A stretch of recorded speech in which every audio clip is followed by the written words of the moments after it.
नमस्कार दोस्तों, कैसे हैं आप। रॉबर्ट कियोसाकी, जो कि एक बहुत ही famous book rich dad poor dad के ऑथर है, वो बताते हैं कि कैसे बचपन में उनके दो फादर्स थे। एक उनके रियल फादर, जिन्हें वो पुअर डैड का टाइटल देते हैं, और एक उनके मुंह बोले फादर, जो कि एक्चुअली उनके दोस्त के पिता हैं।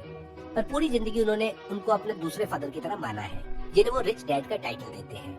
उनके पुअर डैड हाईली एजुकेटेड है, पीएचडी है, बहुत ही ज्यादा हार्ड वर्किंग है और अपनी अच्छी एजुकेशन की वजह से एक कॉलेज टीचर है। पर फाइनेंशियली वो बहुत ही स्ट्रगल करते हैं, जिसकी वजह से वो उन्हें पुअर डैड बुलाते हैं। वहीं दूसरी ओर उनके दूसरे पिता सिर्फ 8th तक पढ़े होने के बावजूद जिस शहर में वो रहते हैं, वहाँ के अमीर बिजनेसमैन हैं। जब वो 9 साल के थे, मतलब जब वो 4th या 5th क्लास में थे, तो वो एक ऐसे स्कूल में पढ़ते थे जिसमें बहुत रिच फैमिलीज के बच्चे पढ़ते थे, जिन्हें उनके पेरेंट्स बड़ी बड़ी गाड़ियों में स्कूल छोड़ा करते थे। एक दिन उनके मन में एक सवाल आया, जिसका जवाब जानने के लिए पहले वो अपने रियल फादर मतलब पुअर डैड के पास पहुंचे। Dad, can you tell me how to get rich? अब उन्होंने ये सवाल अपने डैड से पूछ तो लिया, पर शायद उन्हें पता था कि उनके पास इसका जवाब नहीं है। पर फिर उनके पुअर डैड ने कुछ भी जवाब देने के लिए बोल दिया कि son, if you want answer to this question, use your head. अब जब उन्हें अपना दिमाग इस्तेमाल करने के लिए बोला गया, तो उन्होंने वही किया जितना एक उनकी उम्र का बच्चा सोच सकता था। उन्होंने अपने दोस्त माइक के साथ मिलकर अपने आस पड़ोस से खाली टूथपेस्ट की ट्यूब्स इकट्ठी की और उसे एक बड़े स्टील के बर्तन में डालकर गर्म करने लगे।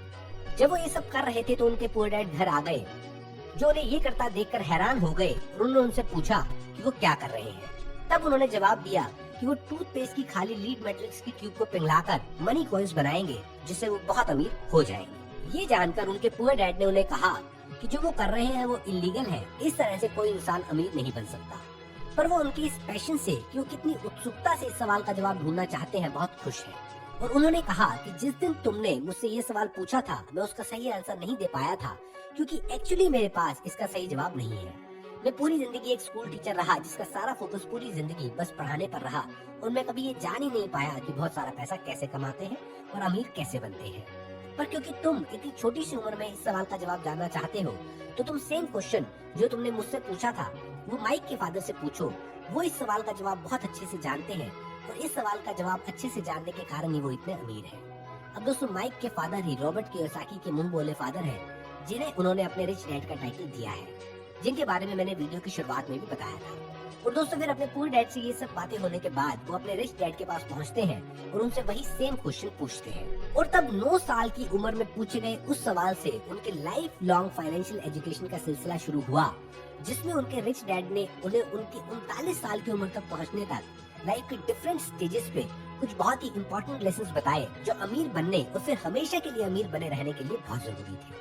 और दोस्तों, ऑथर रॉबर्ट कियोसाकी अपने book rich dad poor dad में अपने 30 साल के जीवन में अपने रिच डैड से सीखे वही 6 इम्पोर्टेंट लेसन्स बताते हैं, जो किसी भी इंसान को, फिर वो चाहे पढ़ा लिखा हो या ना, अमीर बना सकता है।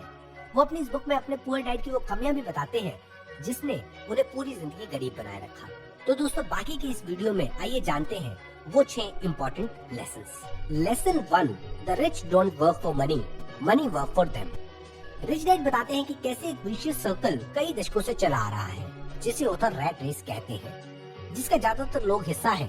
अच्छे कॉलेज से पढ़ाई करो, फिर एक अच्छी नौकरी ज्वाइन करो, फिर एक अच्छी लड़की से शादी करो, फिर शादी के बाद अपने नए परिवार का स्टेटस बनाए रखने के लिए लोन लेकर घर खरीदो, गाड़ी खरीदो, अपने लाइफस्टाइल को क्रेडिट कार्ड्स की मदद से एकदम हाई क्लास बना कर रखो, और फिर जब हर महीने के खर्चे फिक्स हो जाए तो जॉब करते रहो पूरी जिंदगी, नहीं तो ये खर्चे कहाँ से पे करोगे। रिच डैड कहते हैं कि इस रैट रेस में काम तो आप सबसे ज्यादा कर रहे हो, पर इसका ज्यादा बेनिफिट कुछ और लोग ले रहे हैं। आपसे बहुत ज्यादा पैसा आपका एम्प्लॉयर कमा रहा है, हैवी टैक्सेस आप गवर्नमेंट को दे रहे हो, आपके जो बैंक से लोन चल रहे हैं, क्रेडिट कार्ड के ओवरड्यूज है, उस पे आपका बैंक बहुत पैसा कमा रहा है।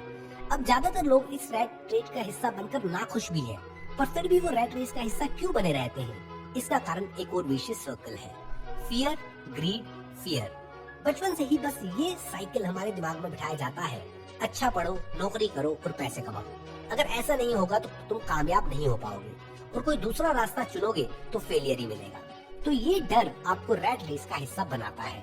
और फिर जब पैसा आना शुरू हो जाता है, तो अगला स्टेप आता है ग्रीड, सब कुछ खरीद लेने की ग्रीड, घर, गाड़ी, इलेक्ट्रॉनिक आइटम्स। और अब जब चीजें खरीदने की आदत हो जाती है, तो इस सर्कल से निकलना बहुत मुश्किल हो जाता है, क्योंकि ये डर लगता है कि अगर पैसे नहीं होंगे तो बिल्स कैसे पे करेंगे, कुछ चीज खरीदनी है तो कैसे खरीदोगे। और यही डर आपको रैट रेस का हिस्सा बनाए रखता है। इस साइकिल में रहकर, इस विशियस सर्कल में रहकर ये तो पक्का है कि आप कभी गरीब नहीं होगे, पर ये भी गारंटेड है कि आप कभी बहुत ज्यादा अमीर नहीं बन पाओगे, वेल्दी नहीं बन पाओगे, क्वालिटी ऑफ लाइफ नहीं होगी। अपनी रिटायरमेंट तक सुबह से शाम यही गंदा रूटीन फॉलो करते रहोगे, ये गारंटेड है। तो रिच डैड फाइनली पहला लेसन बताते हैं कि एक बार आपको अपना डर खत्म करके, फियर खत्म करके इस रैट रेस से, इस विशियस सर्कल से बाहर निकलना होगा और ऐसा कुछ करना होगा जिसमें आप पैसे के लिए काम ना करें, पैसा आपके लिए काम करे। एक बिजनेस जहाँ पे आपकी प्रेजेंस की जरूरत ही नहीं है।